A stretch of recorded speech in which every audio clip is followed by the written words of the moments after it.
Narito na ang mga nag-trending na kwento sa mundo ng social media. Inumin, sumabog matapos pulsahang isinuksok ng isang dalaga ang kanyang paper straw. Dahilan ng isang empleyado sa kanyang leave application. Viral, suportado ng mga netizen. Panukalang barangay ordinance na nagbabawal sa pagpapakain sa mga stray animal sa Makati City, inalmahan ng netizens. Ilang estudyante ng Bicol University isinugod sa ospital matapos mawala ng malay dahil sa smoke bomb na ginamit sa kanilang sports fest. Display cars, paano nga ba ipinapasok sa loob ng mga mall? Bilang ng mga Pinoy na limitado ang kakayahang magbasa at magsulat, umakyat na sa halos 25 milyon. At Tisa Manalo, nasa Thailand na para sa 74th Miss Universe pageant. At Taekyun ng K-pop group na 2PM, ikakasal na sa kanyang non-showbiz girlfriend.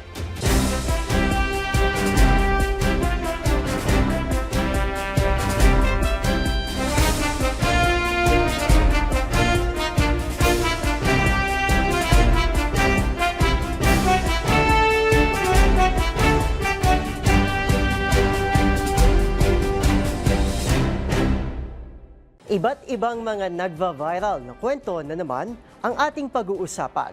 Mga trending sa social media na tiyak hindi lang nakakaaliw, kundi maring kapulutan din ng aral at kuminsan ay makabagbag damdamin din. Kasama ang buong pwersa ng DZRH TV, ito ang TNVS, Trending and Viral Show, nakahandang kumpletuhin ang buong kwento. Masaya, malungkot o isyong pambayan man yan, sagot na namin ng inyong tanghalian. Ako po ang inyong lingkod, Arnold Herrera ng DZRH TV. Una sa Pilipinas, una sa Pilipino.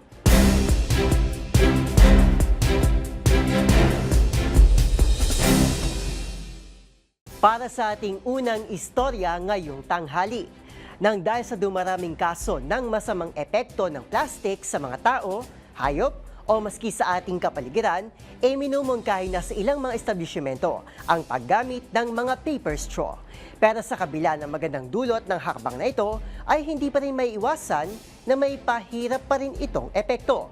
Gaya na lamang ng dalagang ito sa viral video kung saan tila hirap na hirap sa pagsuksok ng kanyang straw sa kanyang inumin.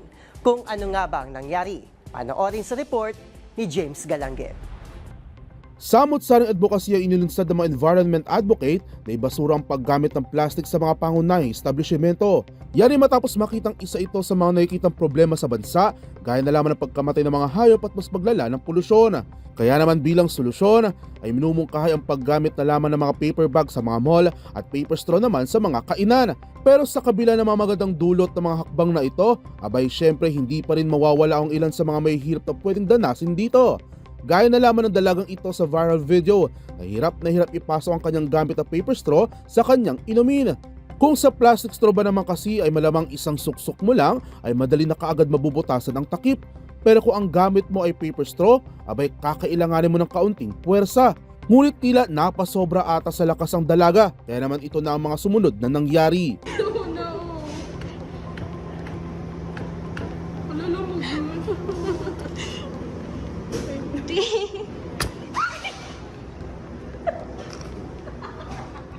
Bumuhos naman ang mga aliw na komento mula sa mga netizen na nila nag-i-scroll lamang daw sila sa TikTok na talsikan pa ng inumin. Habang may nagpasalamat naman daw umano para sa kanyang pop-free taste. Samantala, humakot ng naturang video na mahigit 600,000 views at 73,700 reactions sa TikTok. Para sa DZRH TV, ito si James Galangue, una sa Pilipinas, una sa Pilipino.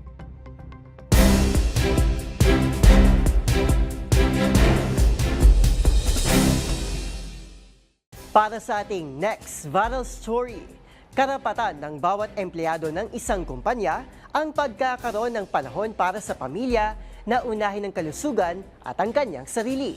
Kaya naman nariyan ang mga leave credits. At sa pag-apply ng leave, kailangan ay may angkop na dahilan para payagan.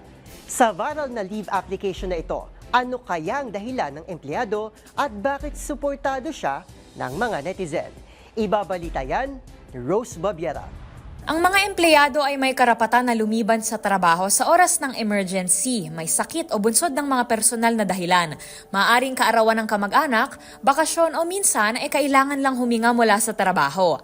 At sa ngalan ng kortesiya sa mga katrabaho, ipinaalam o ipinapaalam ang mga leave na ito sa mga supervisor o boss para maaprubahan. Kinakailangan kasing ilatag ang leave schedule para maiwasan na magsabay-sabay ang mga empleyado mula sa iisang team o department at wala nang tumao para magtrabaho. Kaya maingat ang mga empleyado sa mga rason na ibinibigay para mabilis na maaprubahan ang kanilang leave application. Pero kung sa iba, labanan ang pinaka-nakakakumbinsing dahilan. Mas importanteng aatendan o pupuntahan. Ibahin ninyo ang rason ng isang empleyadong ito na viral sa social media. Sa isang email, casual kasing ibinahagi ng empleyado na kakagaling lang niya sa isang breakup.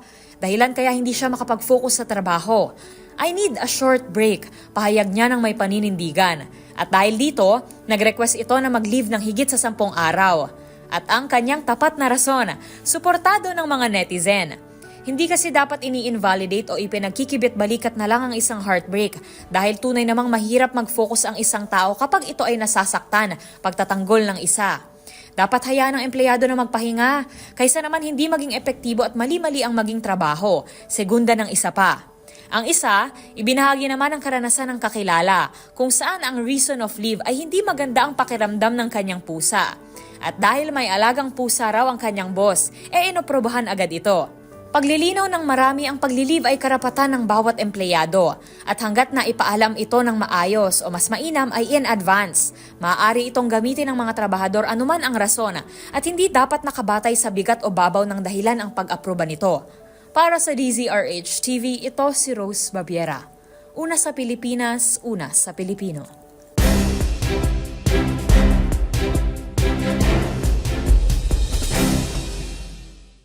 Sa ating next trending story, hindi napigilan ng mga netizen na umalma sa panukalang barangay ordinance sa lungsod ng Makati, kung saan ipinagbabawal ang pagpapakain sa mga ligaw na hayop.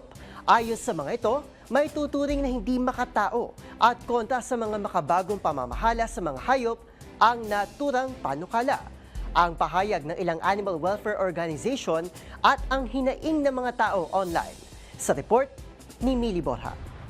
Umani ng batikos mula sa mga netizen ang isang panukalang barangay ordinance sa Makati City na naglalayong ipagbawal ang pagpapakain sa mga aso at pusang kalye sa mga pampublikong lugar. Inimbitahan ng Barangay Bel Air ang mga residente at stakeholders sa isang public hearing noong October 28 upang talakayin ang panukalang barangay ordinance number 2025-006 o an act prohibiting the feeding of stray animals in public spaces within Barangay Bel Air and for the other purposes. Base sa nilalaman ng panukalang ordinansa, ipinagbabawal ang pagpapakain ng mga ligaw na hayop sa anumang pampublikong lugar sa nasabing barangay, anuman ang dahilan o dami ng pagkain.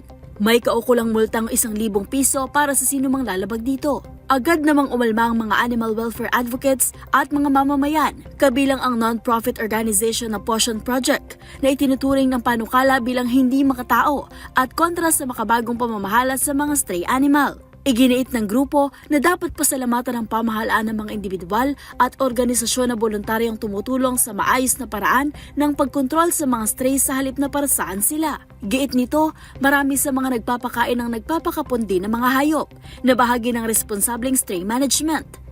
Binigyang diin din ng Potion Project na ang tamang paraan ng pamamahala sa mga stray ay ang TNVR program o Trap, Neuter, Vaccinate at Return, kung saan hinuhuli ang mga ligaw na hayop, kinakapon, binabakunahan laban sa mga sakit at ibinabalik sa kanilang komunidad upang makontrol ang dami nito sa makataong paraan. Mariin namang ipinunto ng grupo na habang hindi napapanagot ang mga taong nangaabuso at nag-aabandona ng mga hayop, ang mga may pusong tumutulong naman ang ginagawang target ng multa. Ayon dito, mas makabubuting magdaos ng mga dialogue at edukasyonal na kampanya tungkol sa tamang pagpapakain at TNVR sa halip na ipagbawal ang kabutihang loob.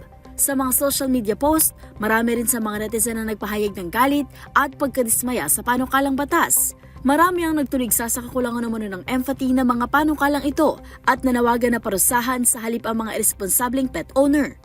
Dahil sa malawakang pampabatikos, ibinalita ng isang Facebook user na nahinto muna ang pagtutulak sa nasabing ordinansa at magkakaroon ng karagdagang pag-uusap sa pagitan ng mga opisyal at ng mga animal advocate upang magbuo ng mas angkop na panukala.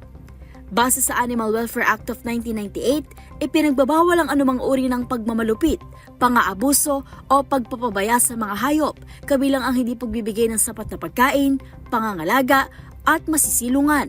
Para sa DZRH TV, ito si Mili Borja, una sa Pilipinas, una sa Pilipino.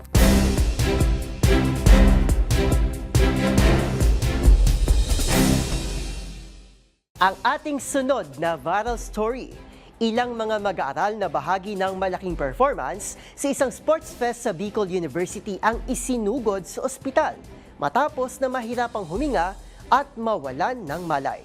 Ito ay matapos na malanghap ng mga estudyante ang sinindihang smoke bomb matapos ang masayasa ng sayawan at selebrasyon. Ang buong kwento panoorin sa report ni Rovic Manuel. Nauwi sa pag-aalala at isinugod sa ospital ang ilang mga estudyante sa Bicol University nitong Lunes. Ito ay matapos na makaranas ng hirap sa paghinga at mawalan pa ng malay ang mga estudyante dahil sa nalanghap na smoke bomb na ginamit bilang prop sa isang performance. Sa video na ito na ibinahagi ng uploader na si Shamie sa kanyang TikTok account, makikita ang napakaraming mag-aaral na sabay-sabay na umiindak sa kanilang BU Hataw 2025. Pero ilang minuto lang matapos ang kanilang performance, makikita ang kapal ng usok na bumalot sa grounds ng paaralan dahil sa ginamit na smoke bomb. Batay sa investigasyon, ang usok na nakita sa lugar ay mula sa smoke canister, isang party device na karaniwang ginagamit sa mga selebrasyon tulad na lang sa mga gender reveal. Matapos na may mawala ng malay at makaranas ng suffocation, agad namang rumesponde ang mga medical rescuers at binigyan sila ng paunang lunas. Dahil sa insidente na yan, sinuspende na muna ng pamunuan ng universidad ang klase ng ilang araw upang bigyan daan ng deep cleaning at recovery ng mga mag-aaral. Hindi na rin pinilit ng pamunuan na lumahok ng kompetisyon ang mga estudyanteng may iniinda pang karamdaman at binigyan pansin ang kanilang kalusugan at kapakanan ng mga ito. Samantala, ayon naman sa Legazpi City Police Station, ang naturang canister ay hindi delikado at walang mapanganib na kemikal, pero ang labis na usok nito ang dahilan ng suffocation ng mga estudyante. Para sa DZRH TV, ito si Rovic Manuel, una sa Pilipinas, una sa Pilipino.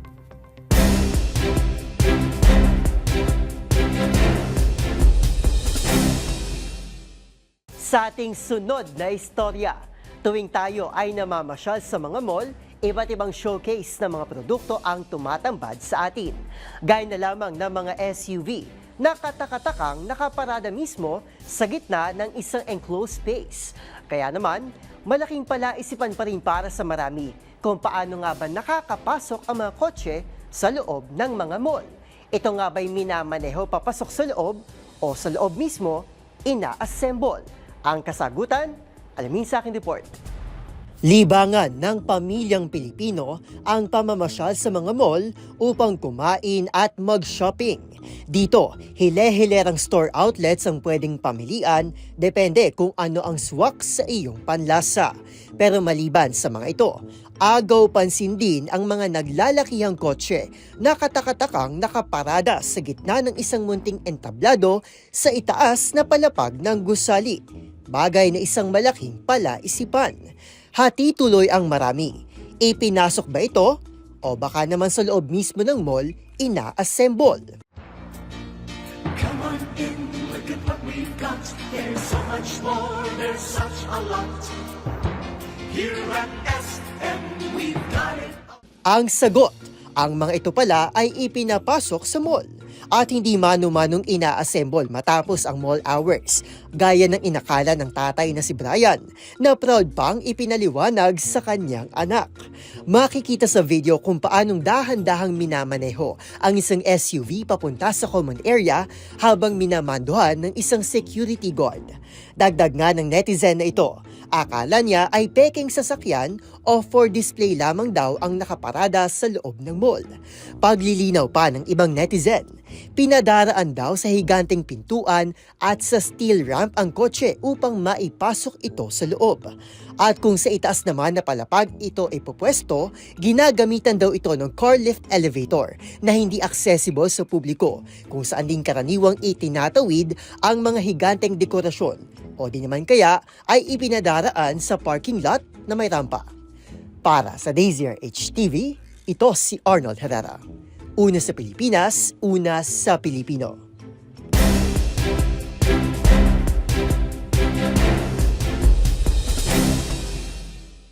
Sa ating sunod na kwento, halos dumoble ang bilang ng mga Pilipinong tinatawag na functional illiterate o ang mga taong limitado lamang ang kaalaman sa pagbabasa at pagsusulat. Ito ang kinabahala ng EDCOM2 sa kanilang ulat na sa loob ng 30 taon ay mas dumami pa ang mga Pilipinong hirap sa komprehensyon sa halos 25 milyon. Ang buong detalye sa report ni Dustin Bayog. Dumami pa ang mga Pilipinong tinatawag na functional illiterate sa nakalipas na 30 taon. Ito ang lumalabas sa ulat ng Second Congressional Commission on Education o EDCOM2 kasabay ng pagkabahala na tila pagiging involved ng Department of Education o DepEd sa higit 261 interagency bodies. Ayon sa EDCOM2 ay nahati ang atensyon ng kagawaran sa dapat pinakamandato nito na siguruhin ang kalidad ng edukasyon at pagkatuto ng bawat Pilipino. Lumalabas kasi sa 2024 Functional Literacy, Education and Mass Media Survey, 24.8 milyong Pilipino ang functional illiterate na mas mataas sa 14.5 milyong Pilipino noon. Ang termino ay ginagamit sa isang tao na kaya makabasa at makasulat ngunit ito ay hirap sa komprehensyon o pag-intindi lalo na sa skills na kinakailangan para sa employment. Samantala sa bahagi ng DepEd ay pinabibilis na rin ito ang mga interagency bodies sa ilalim ng education cluster ng pamahalaan. Dito ay nagtalaga na rin ang mga miyembro ng DepEd Executive Committee upang mas mabigang pokus na kagawaran ang pagpapabuti sa sistema ng edukasyon gaya ng pagtugon sa kakulangan ng pondo at mga proyekto. Para sa DZRH TV, ito si Dustin Bayog, una sa Pilipinas, una sa Pilipino.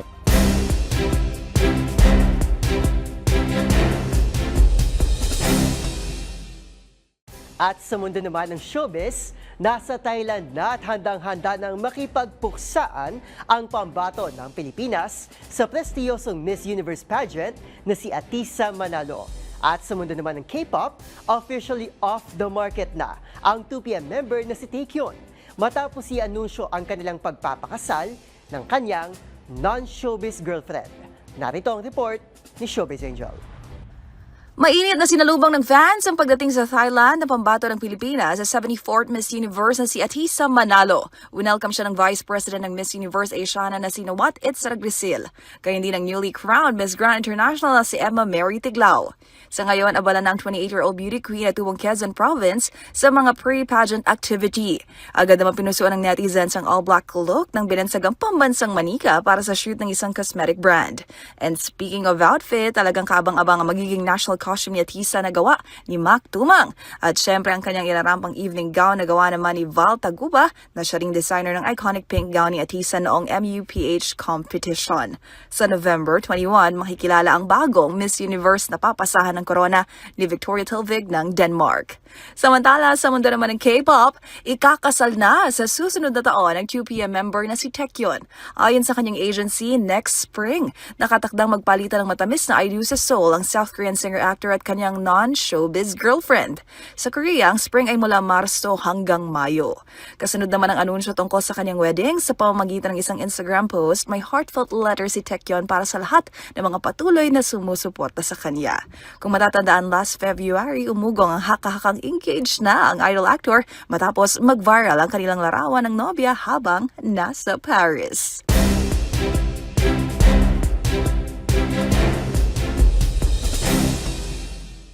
At yan ang mga kwentong kinagiliwan, pinusuan at gumawa ng ingay sa social media.